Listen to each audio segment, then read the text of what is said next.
기도하겠습니다. 은혜가 풍성하신 하나님, 오늘도 우리가 이 말씀을 받고 이 말씀 붙들고 살아가기를 원합니다. 이 말씀을 온전하게 깨달아 알 수 있도록 성령의 충만함을 허락하여 주시고, 이 말씀대로 살아갈 수 있는 믿음의 결단도 우리 모두에게 있게 하여 주옵소서.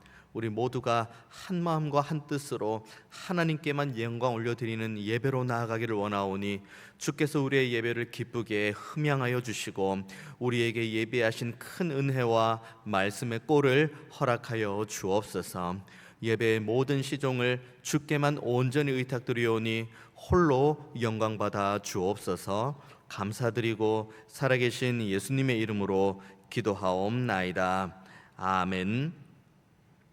우리가 지난주에 함께 이 비유의 말씀은 둘째 아들에 대한 말씀을 함께 나누었습니다. 내가 하늘과 아버지께 죄를 지었습니다. 그러니까 제가 아버지의 아들로 일컬음 받기는 감당하지 못하겠고 저를 다만 품꾼 중에 하나로 여겨 주옵소서. 이렇게 둘째 아들이 회개하며 아버지께 돌아갑니다. 그러니까 저 멀리서 아버지를 향해 오는 그 아들을 바라보고 아버지가 측은히 여김으로 달려와서 끌어 안아주시는 장면, 그것이 우리가 지난주에 함께 나누었던 비유의 말씀입니다. 지금도 우리 아버지, 우리가 예배하고 우리가 하나님 앞에 예배하는 예배의 대상 되신 하나님은 여전히 우리를 향해 달려와서 우리를 끌어안아 주기를 원하십니다. 우리는 그 아버지 하나님의 자녀이기 때문입니다. 우리가 지난주의 말씀을 기억하며 이제는 하늘과 아버지께 제가 죄를 지었으니 제가 아버지께로 나아갑니다 라는 그런 걸음걸음으로 나아가기로 결단했다면, 오늘 우리가 함께 나누는 이 첫째 아들에 대한 비유의 말씀을 통해서도 우리가 동일하게 따뜻한 아버지의 마음, 그리고 우리가 하나님 앞에 어떻게 서야 되는지를 온전하게 묵상하고 함께 은혜 받는 귀한 시간 되기를 원합니다. 이제 둘째 아들이 왔습니다. 그리고 아버지가 너무 기뻐했죠. 그리고 살찐 송아지와 각종 짐승들을 잡아가며 함께 이제 잔치를 벌립니다. 그런데 이 사실을 까마득하게 모른 첫째 아들이 밭에서 일을 하다가 이제 집을 향해 돌아오는데 웬 풍악 소리가 들립니다. 아니, 집에 잔치할 일이 없는데, 내가 알기로는 집에 뭔가 큰 잔치가 있다는 얘기는 나도 들어본 적이 없는데 이 풍악 소리가 무슨 소리지 하고 집 근처에 가서 그 종에게 물어봅니다. 그러니까 그 종이 27절에 이렇게 대답을 하죠. 대답하되 당신의 동생이 돌아왔음에 당신의 아버지가 건강한 그를 다시 맞아들이게 됨으로 인하여 살찐 송아지를 잡았습니다. 첫째 아들의 귀가 이 말을 듣자마자 그의 반응이 무엇입니까? 28절의 말씀, 그가 노하였다. 첫째 아들의 귀에 들리는 건 딱 소식은 두 개입니다. 둘째 아들이 돌아왔다. 그러니까 집 나간 아들, 아버지를 죽은 자로 여기고 유산을 받아 멀리 떠나가 버린 둘째 아들이 돌아왔다. 그리고 그런 불효한 그 둘째 아들이 돌아왔는데 아버지가 살찐 송아지를 잡고 그 건강한 아들을 가리켜 함께 끌어안고 잔치를 베풀었다는 이야기를 듣자마자 이 첫째 아들의 반응은 분노입니다. 누구에게 분노하는 걸까요? 둘째 아들에게 분노한 걸까요? 아니면 아버지에게 분노한 걸까요? 우리가 오늘 본문을 쭉 묵상해 가다 보면은 이 분노의 대상이 둘째 아들보다는 아버지에게 좀 더 향하고 있다는 것을 우리가 확인할 수 있습니다. 그래서 이 본문 28절 후반부에 보면 이런 내용이 나오죠. 그가 노하여 들어가고자 하지 아니하거늘 아버지가 나와서 권한대. 화가 나니까 집에 안 들어가는 거예요. 나는 이 잔치에 참여하고 싶지 않고, 나는 이 잔치에 내가 음식 하나 입에 대고 싶지 않은 그 아들을 향해 아버지가 나와서 권하는데 아들이 들어가지 않습니다. 그리고 아들이 이렇게 이야기를 합니다.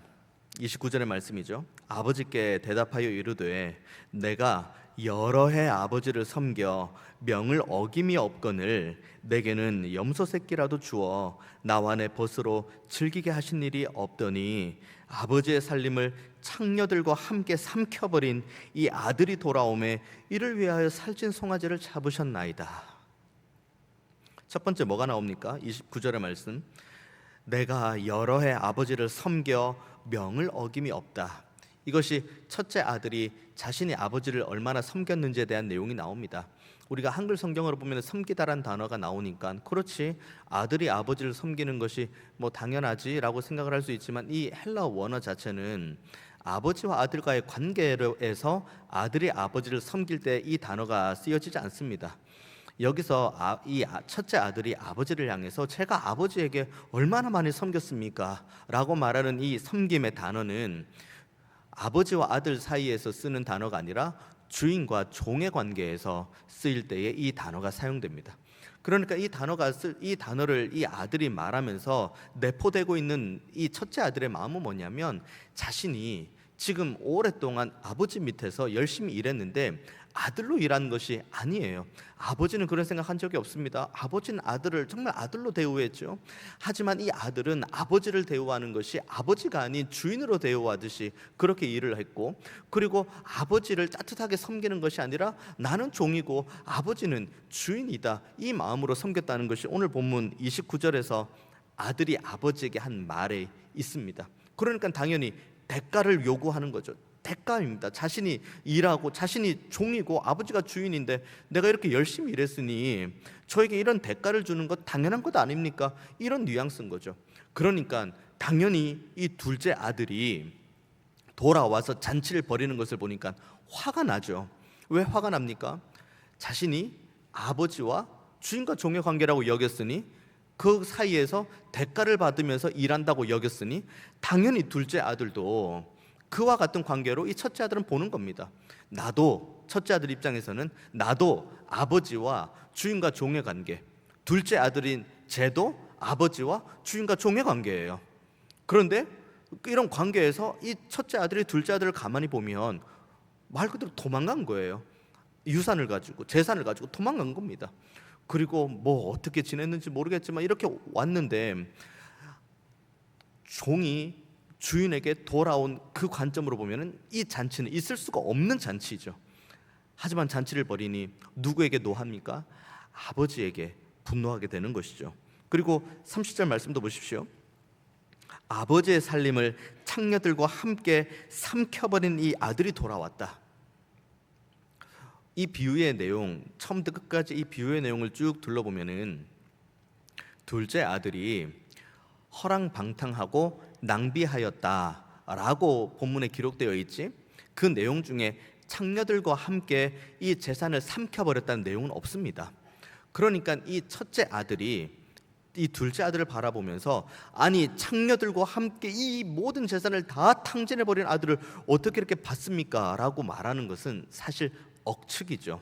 그리고 당시 유대인들의 기준에 따르면은 누군가에게 저 사람은 창녀와 함께 놀다가 모든 재산을 탕진했다고 말하는 것은 그 사람에게 줄 수 있는 가장 큰 모욕적인 말을 의미하는 겁니다. 그러니까 첫째 아들 입장에선 이 둘째 아들이 돌아온 거예요. 뭐 창녀들과 함께 놀았는지 어땠는지 알 길이 없습니다. 그런데 저 둘째 아들에게 내가 가장 심각한 모욕을 주고 싶은데 그 모욕의 말이 바로 창녀들과 함께 놀았다, 그 얘기를 하는 겁니다. 몰라요. 이 비유의 내용에서도 어디에도 단서가 나와 있지 않습니다. 그냥 첫째 아들의 말일 뿐이에요. 그러니까 이 첫째 아들이 지금 29절과 30절을 보면서 딱 두 가지를 이야기하죠. 아버지를 향한 거대한 모욕. 아버지는 들어오라고 하는데, 집으로 들어오라고 하는데, 아버지가 권하고 있는데, 그런데 아들이 가기 싫다는 겁니다. 이것은 아버지를 향한 심각한 모욕이죠. 둘째 아들이 아버지에게 저에게 상속된 재산을 주세요 라고 말하면서 아버지를 죽은 사람으로 취급하는 모욕과 동일한 모욕입니다. 들어오라고 하는데 저는 안 들어가겠습니다. 살아계신 아버지를 향한 동일한 모욕, 아버지에게 모욕을 주는 것은 둘째 아들도 첫째 아들도 마찬가지입니다. 게다가 이 창녀들과 함께 삼켜버린 이 아들이라고 말하면서 온 가문 자체를 이 첫째 아들이 자기의 입으로 모욕하는 내용이 오늘 본문의 29절과 30절에 이 첫째 아들의 마음인 거죠. 결국은 이 첫째 아들은 아버지 앞에서 아들이 아닌 그냥 종의 입장으로 쭉 살았던 걸 자기 스스로 대변하는 상황입니다. 그런데 이제 중요한 내용이 나옵니다. 이 첫째 아들의 이야기를 가만히 듣고 있는 아버지, 둘째 아들이 돌아왔을 때 따뜻하게 안아주시는 아버지, 첫째 아들이 집으로 들어오기를 거부할 때 나와서 끊임없이 권유하면서 집으로 들어오자고 한 아버지가 이제 말씀하시는 내용이 31절의 말씀, 32절의 말씀인데 31절의 말씀 보십시오. 아버지가 이르되 예, 너는 항상 나와 함께 있으니 내 것이 다 내 것이로되 32절 초반부까지 이 내 동생은 죽었다가 살아났다 이렇게 이야기합니다. 지금 이 아버지, 나와서 권하시는 아버지가 첫째 아들이 너가 지금 생각하는 게 잘못됐다고 따뜻한 사랑으로 말해주고 있습니다. 첫째 아들의 마음이 뭡니까? 아버지를 모욕했죠. 그리고 아버지와 아들과의 자신의 관계를 주인과 종의 관계로 생각했죠. 이 모든 것들을 이 아버지가 다시 고쳐주고 있는데 일단 먼저 이렇게 고쳐줍니다. 31절 아버지가 이르되 예, 너는 항상 나와 함께 있었다. 그러니까 너와 나의 관계는 종과 주인의 관계가 아니라 너와 나의 관계는 아버지와 아들의 관계라는 것을 말해주고 있습니다. 정말 말 그대로 이 첫째 아들이 말하는 대로 주인과 종의 관계라면 아버지를 이렇게 모욕한 것은 주인을 모욕한 거죠. 종이 주인을 모욕했는데 주인이 어떻게 여기에다 대고 계속해서 권합니까? 그래? 들어오기 싫어? 그럼 들어오지 마. 이것이 주인과 종의 관계이죠. 하지만 오늘 아버지는 뭐라고 이야기합니까? 아들은 아버지에게 주인과 종의 관계를 계속 이야기하는데 아버지는 아들에게 너는 나와 주인과 종의 관계가 아니라 아버지와 아들의 관계야. 너는 나와 항상 함께 있었지 않니? 너는 나의 종으로 나와 함께 있는 것이 아니라 너가 마음이 상하면 내가 이렇게 계속 어르고 만지고 나와서 권하는 그런 아버지다. 내가 너를 너무 사랑하는 아버지고 너는 어떠한 마음과 어떠한 상황 가운데 있어도 나는 너를 사랑하는 아버지고 너는 나의 아들이다. 이런 관계를 끊임없이 말해주고 있는 것이 예, 너는 항상 나와 함께 있다는 말씀으로 이 첫째 아들의 잘못된 마음을 바로잡아 줍니다. 또 하나 내 것이다 내 것이라고 이야기를 합니다. 이 첫째 아들이 뭐라고 이야기하죠? 29절 말씀 다시 보면은 여러 해 아버지를 섬겨 명을 어김이 없거늘 내게는 염소 새끼라도 주어 나와 내 벗으로 즐기게 하신 일이 없더니. 그러니까 이 첫째 아들은 내가 열심히 일했어요. 아버지께 열심히 일했어요. 그런데 아버지가 나를 위해서 염소 새끼 한 마리 안 잡아주고 나를 위해서 잔치 한번 안 베풀어줬다는 이야기를 하는 겁니다. 주인과 종이죠. 내가 열심히 일했으니까 대가를 받아.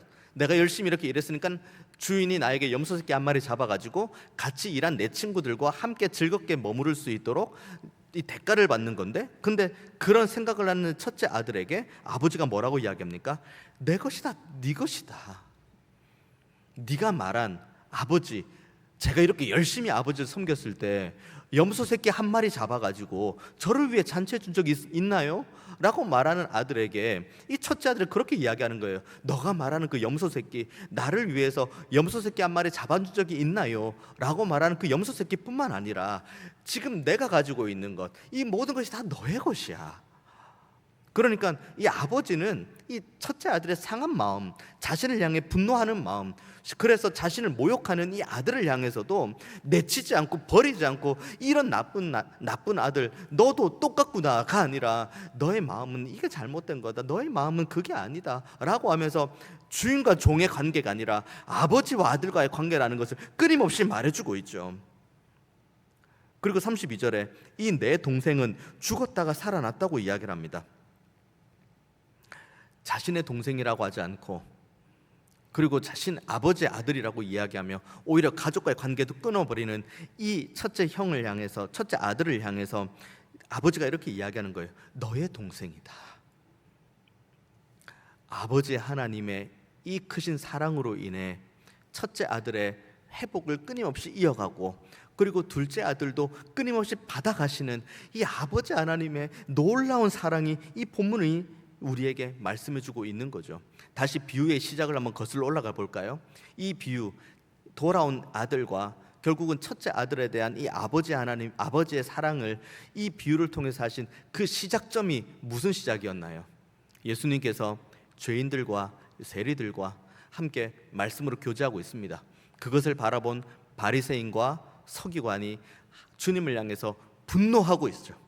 원망하고 있습니다. 강하게 노를 하고 있습니다. 이 부분에서 다시 주님께서 주신 비유의 말씀이 이 말씀인 거예요. 바리새인과 서기관, 이 비유의 말씀으로 쭉 시작해 보면은 오늘 본문의 첫째 아들입니다. 바리새인과 서기관은 하나님으로부터 정말 말 그대로 하나님의 은혜를 받은 자입니다. 하나님의 말씀을 먼저 책임지고 받은 자예요. 그리고 이들의 삶도 정말 최선을 다하는 삶, 율법의 근거에서 온전하게 살아가려고 하는 삶, 그래서 많은 이들에게 칭찬받고 존경받고 인정받는 사람들이 바리새인과 서기관들이죠. 아버지 하나님은 죄인과 세리들도 함께 교제하기를 원하시는 것만큼, 죄인과 세리들을 향해서도 내 아들이라고 말하는 것만큼 바리새인과 서기관을 하나님께서 버리신 것도 아닙니다. 로마서 이후의 내용을 쭉 읽어보십시오. 이스라엘을 완전히 버리셨다는 말씀 그 어디에도 존재하지 않습니다. 궁극적으로 구원받을 이들은 결국은 이스라엘이겠죠. 하나님의 백성, 하나님의 선민. 그러니까 그 기준으로 따지면은 지금 주님을 향해서 분노하고 원망하는 그 바리새인과 서기관들에게도 하나님의 사랑은 여전히 유효하다는 것을 오늘 본문이 말해주고 있죠. 너희들은 종이 아니야. 바리새인과 서기관들에게 오늘 비유를 통해서 주시는 말씀 그겁니다. 너희들은 종이 아니야. 세리와 죄인들과 같이 너희들도 내가 똑같이 사랑하는 이들, 너희들은 종이 아니고 너희들도 나에게는 똑같은 하나님의 나의 자녀라고 오늘 본문은 그 얘기를 하고 있습니다. 바리새인과 서기관이 내가 하나님의 종, 물론 하나님의 종 맞습니다. 그 이전에 내가 지금 하나님으로부터 사랑받고 있고 하나님으로부터 은혜를 공급받고 있는 이들이라고 여겼다면 죄인과 세리들과 함께 말씀을 나누는 주님을 향해서 분노하거나 원망하거나 화를 내지 않습니다. 결국은 바리새인과 서기관들은 자기 스스로를 종으로 여기는 거죠. 오늘 첫째 아들처럼요. 그러니까 말씀을 읽는 것도 의무고, 말씀을 가르치는 것도 의무고, 그리고 말씀대로 살아가는 것도 의무입니다. 그렇게 의무대로 쭉 살아가면 그 다음 바라는 것이 무엇입니까? 대가이죠. 대가. 내가 이렇게 아버지를 섬겼고, 내가 아버지 앞에서 내가 이렇게 철저하게 살았고, 내가 아버지 앞에서 이렇게 철저하게 말씀을 읽고 많은 유대인들에게 가르쳤는데 나에게 다가온 대가는 뭐 회칠한 무덤이라고 이야기하고 뭐 독사의 자식이라고 이야기를 하니 당연히 이가 갈리고 분노가 되는 거죠. 자신들이 종이라고 여겼으니 당연히 그 얘기를 듣는 겁니다. 하지만 하나님께서 오늘 본문을 통해서 분명하게 말씀하시는 것, 너희들도 하나님의 자녀라는 것, 세리와 죄인들도 하나님의 자녀라고 하나님께서 말씀하시는 것처럼 바리새인과 서기관도 동일하게 하나님의 사랑을 받는 이들입니다. 우리도 마찬가지죠. 지난주에 함께 우리가 나눴던 말씀 기억하십니까? 우리는 하나님의 자녀입니다. 그리고 하나님은 우리의 아버지가 되십니다. 그리고 하나님과 우리 사이의 이 관계, 아버지 하나님과 자녀된 우리의 사이의 이 관계는 하나님의 변개함이 없는 언약으로 맺어져 있다는 것.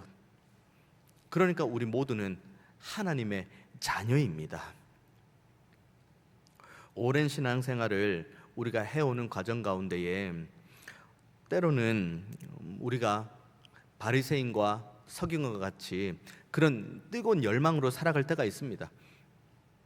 바르게 살고 싶고, 말씀 읽고 싶고, 그리고 말씀대로 살고 싶고, 그리고 말씀 붙들고 기도하는 자리에 지키고 싶고, 경건생활 해나가고 싶고, 누군가에게 말씀을 가르치고 싶고, 누군가에게 말씀으로 권유하고 싶고, 누군가와 함께 말씀으로 교제하고 싶고, 그리고 나의 이 믿음의 생활을, 이 믿음의 본을 누군가에게 끼치고 싶고, 너무 좋은 마음밭이죠.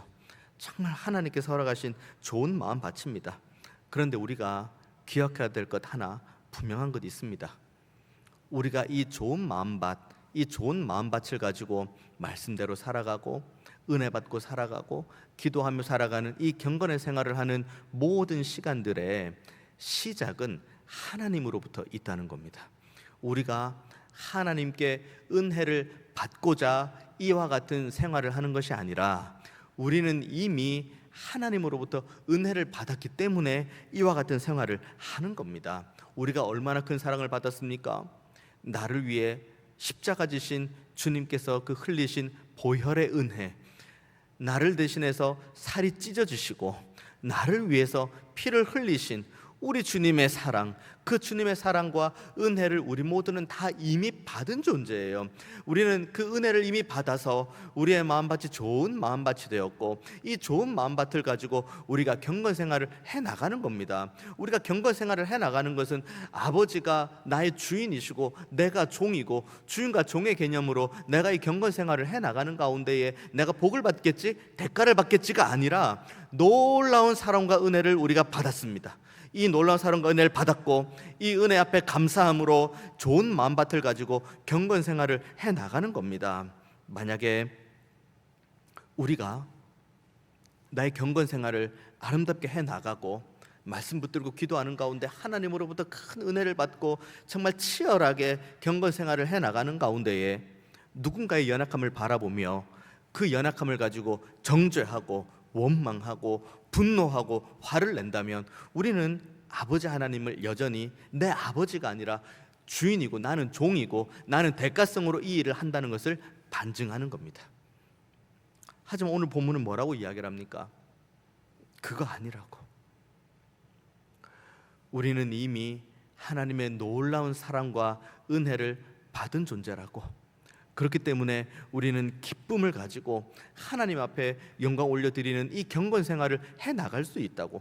그리고 누군가가 연약하고 누군가가 아파하고 누군가가 힘들어한다면 정죄하고 분노하고 원망하며 화를 내는 것이 아니라 따뜻한 섬김으로 하나님의 사랑이 있는 곳, 하나님의 은혜가 있는 곳, 그곳으로 따뜻하게 세워져 가고 따뜻하게 인도해 가는 것이 우리가 해야 될 역할이라고 오늘 본문은 우리에게 이야기를 합니다.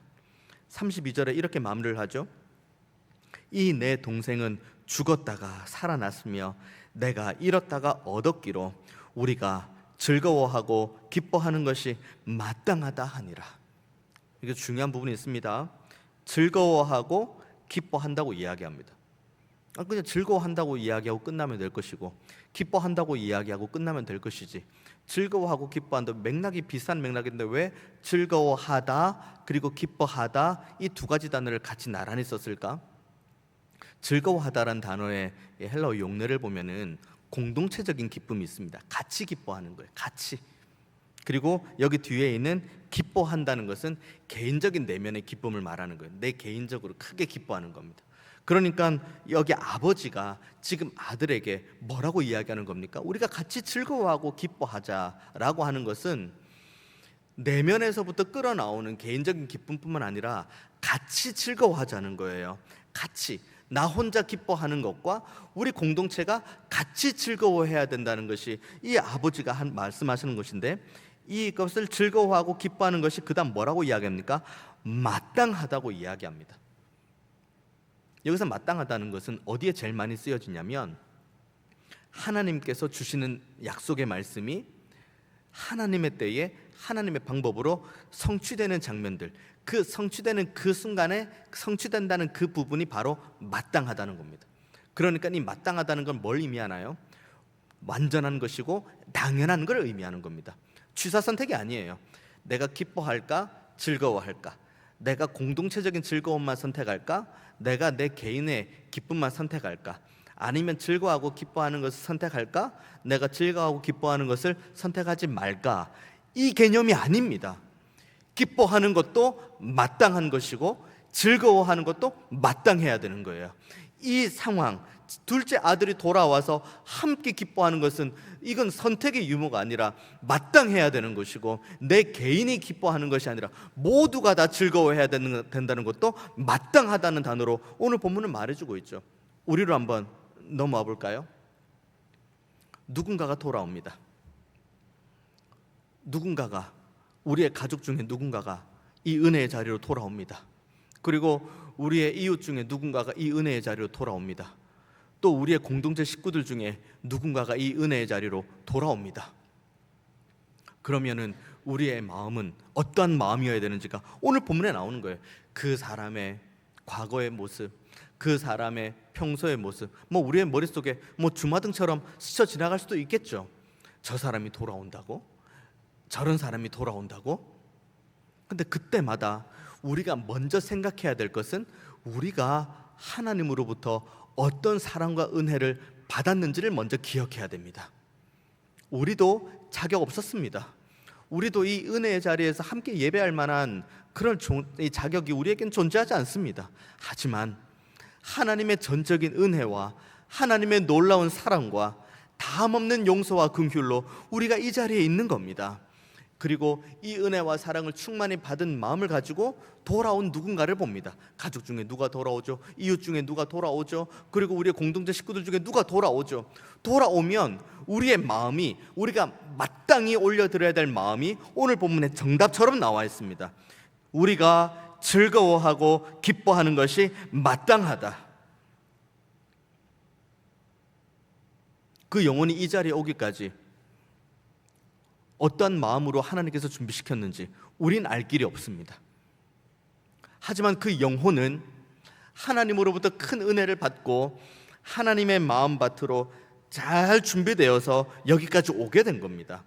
인간의 기준과 인간의 생각과 인간의 판단으로는 감히 측량할 수 없는 하나님의 은혜와 하나님의 지혜와 하나님의 능력이 있습니다. 이 자리에 앉아서 누군가, 우리의 가족과 이웃과 공동체 식구들이 누군가 이 자리에 와서 정말 눈물 쏟아 하나님 앞에 회개하고, 그리고 그 마음이 제가 하늘과 아버지께 제가 범죄하였습니다 라고 이게 돌아온다면, 그리고 십자가에 달리신 주님만이 나의 주님이시라고 믿음으로 고백을 하고, 그리고 하나님의 말씀을 읽을 때에 비로소 내가 하나님 아버지의 사랑을 온전히 알아간다고 믿음으로 고백을 한다면, 우리는 그 사람이 우리의 공동체 안으로 들어온 것으로 인해서 먼저는 마땅히 우리 자신이 기뻐하고 공동체가 함께 즐거워하는 자리로 나아가는 우리 모두가 다 되기를 원합니다. 결국은 첫째 아들도 둘째 아들도 흠결이 있습니다. 둘째 아들 말할 것 없는 흠결이죠. 아버지를 죽은 사람으로 치부하고 재산 가져가다가 모든 것들 허랑방탕하게 낭비했다는 것, 이것은 부가적인 설명을 필요하지 않아도 이 사람은 분명히 흠결이 있는 사람입니다. 첫째 아들, 아무런 흠결이 없는 것처럼 아버지 곁에 있었지만 이 가장 중요한 순간에 그의 터트려지는 말과 행동을 보면은 결국 이 첫째 아들도 둘째 아들 못지않는 흠결이 있는 존재입니다. 하지만 아버지는, 오늘 비유에서 아버지는 둘째 아들도 집으로 들어오라고 끌어안고 권유하고 돌아오게 합니다. 그리고 집으로 들어가기를 완강히 거부하는 첫째 아들을 향해서도 놀라운 사랑으로 끊임없이 아들을 권유합니다. 우리가 첫째 아들 가운데 있습니까? 아니면 둘째 아들 가운데 있습니까? 우리가 첫째 아들이 가지고 있는 흠결을 가지고 있습니까? 우리가 둘째 아들이 가지고 있는 흠결을 가지고 있습니까? 우리의 흠결은 둘째 문제입니다. 가장 중요한 것 하나 있습니다. 나를 위해 십자가 지신 우리 주님의 놀라운 사랑, 하늘을 두루마리 삼고 바다를 먹물 삼아도 다 기록할 수 없는 아버지 하나님의 사랑은 우리의 흠결을 다 덮으시고, 그리고 우리로 하여금 다시 아버지께로, 하나님 나라 잔치로 권하십니다. 우리가 해야 될 건 하나밖에 없습니다. 아버지 하나님의 따뜻한 그 권하심, 들어가자. 함께 기뻐하고 함께 즐거워하자. 그리고 허랑방탕하게 지낸 아들을 향해서 끌어안고 내장이 뒤틀리는 것과 같은 그런 사랑으로 끌어안고 가락지를 끼우고 살찐 송아지를 잡고 들어가자. 집으로 들어가자. 이와 같은 아버지 하나님의 사랑이 지금도 우리를 향하고 있는 줄 저는 믿습니다. 아버지의 따뜻한 권함, 돌아와라. 아버지 집으로 돌아와라. 따뜻한 은혜의 공동체로 돌아와라. 그리고 이 하나님의 나라의 잔치에서 함께 마땅히 기뻐하고 즐거워하자는 이 아버지 하나님의 이 따뜻한 사랑의 초대 앞에, 권하시는 아버지 하나님의 은혜 앞에 믿음으로 반응하는 우리 모두가 되기를 원합니다. 하나님은 우리의 아버지이십니다. 그리고 우리는 하나님의 자녀입니다. 이 따뜻한 언약 관계 안에서 큰 사랑과 은혜를 날마다 경험하는 우리 모두가 다 되시기를 주님의 이름으로 축원드리겠습니다. 기도하겠습니다. 은혜가 풍성하신 하나님, 오늘도 우리에게 이 말씀 주시고 우리에게 첫째 아들의 모습, 또 둘째 아들의 모습이 있는지를 믿음으로 보게 하시고, 그럼에도 불구하고 여전히 사랑하시는 하나님을 바라볼 수 있도록 큰 믿음 주시니 감사합니다. 첫째 아들과 둘째 아들을 따뜻하게 권하시고 그 아버지 집으로 인도하시는 그 하나님의 사랑이 지금도 여전히 우리를 향하고 있사오니 우리는 다만 감사함으로, 그리고 회개함으로 아버지 집으로 돌아가는 믿음의 결단 있게 하여 주옵소서. 그곳에서 예비된 기쁨과 즐거움을 마땅히 누리는 복을 우리에게 허락하여 주옵소서. 감사드리고 살아계신 예수님의 이름으로 기도하옵나이다. 아멘.